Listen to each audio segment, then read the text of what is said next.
You see them on the sidelines with giant clipboards in hand, diligently watching the game and taking notes. When the game is over, they know just how many tackles a defensive lineman had, how many strikeouts the pitcher had, and how many rebounds there were in a basketball game. Tonight, we take a look at the team members who make sure you know all the stats.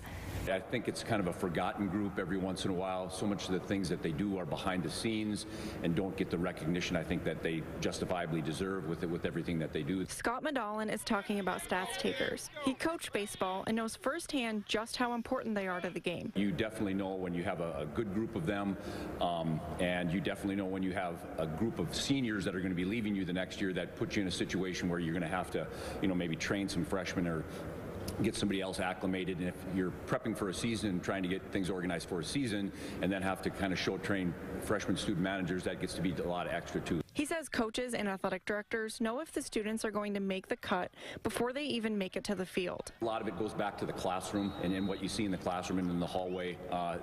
There's some social side of it that I think is very important that they fit in.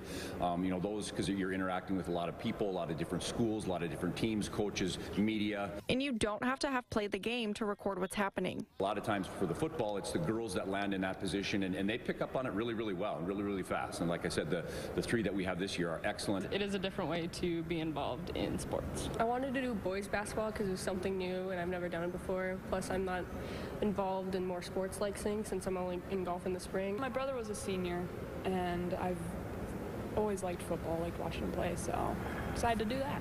These girls know exactly what they need to do on game day. Annie and Madison help each other with offensive stats, and Shelby is responsible for defense. Madalin says the biggest part of the job is being without fear of making possible mistakes. And all three seniors say they agree that that's the toughest part of the job. Making sure you don't miss the play.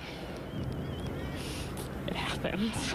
Being able to watch everything and get everything down, because you can't get everything down. When there's big pileups, catching all the numbers, and sometimes even if it's just one person, if they get up and there's people walking in front of them, I don't see all the time. But the best part, being next to the players and getting to watch the game from that perspective. I've learned a lot about how much goes into it, like just listening to the coaches more, hearing their process and how they pick plays and stuff. It's definitely been an eye-opener. I didn't realize that much went into it. and for Shelby, she knows what it's like to be on the court. I definitely appreciate them a lot more since I started doing stats. I know how hard it is to do stats, so I don't blame them if they missed a thing, because I know how hard it is. Because there's no I in team, and technically there's no stats either, but that's what these three are for. Just as valuable as your MVP of the team too, in my book. Because without them, you wouldn't know who the MVP is.